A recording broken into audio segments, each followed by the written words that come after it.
చేయాలి. ఎందుకోసం వస్తుంది కేసీఆర్ గారికి అవినీతి మరక ఎవరి వల్ల అంటింది అలా? అది ఆలోచన చేసుకోవాలి కదా మనం కూడా.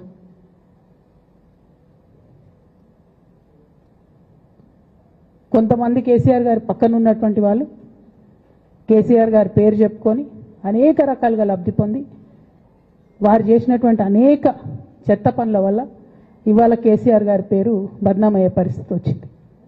అయినా మళ్ళీ వాళ్ళనే మోస్తాం, అయినా మళ్ళీ వాళ్ళనే ముందుకు తీసుకెళ్తామని అనుకుంటే పార్టీ ఎట్లా ముందటికి పోతుంది?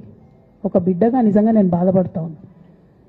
ఇవాళ 5 సంవత్సరాలు ఇరిగేషన్ మంత్రిగా చేసినటువంటి హరీష్ రావు గారిది మేజర్ పాత్ర లేదా దీంట్లో?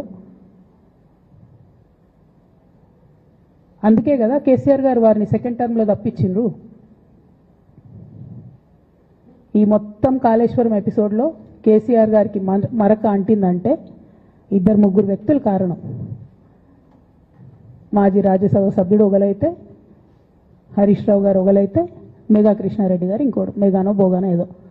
ఈ పెద్ద పెద్ద కాంట్రాక్టర్లు అందరితో కుమ్మక్కై కేసీఆర్ గారు ప్రజల కోసం ఆలోచన చేస్తే, నీళ్ల కోసం ఆలోచన చేస్తే, వీళ్ళు సొంత వనరుల కోసం, డెవలప్మెంట్ కోసం, ఆస్తులు పెంచుకోవడం కోసం ఆలోచన చేసి ఇవాళ మీ వల్ల రేవంత్ రెడ్డి లాంటి వ్యక్తి, తెలంగాణ ఉద్యమానికి సంబంధం లేని వ్యక్తి, కేసీఆర్ గారి కాలి గోటికి సరిపోని వ్యక్తి, ఆయన నిలబడి కేసీఆర్ గారిని చేయెత్తి చూపించి కేసీఆర్ గారి మీద సిబిఐ ఇవాళ నేను వేస్తా అని చెప్తున్నాడంటే కారణం ఎవరు దీనికి?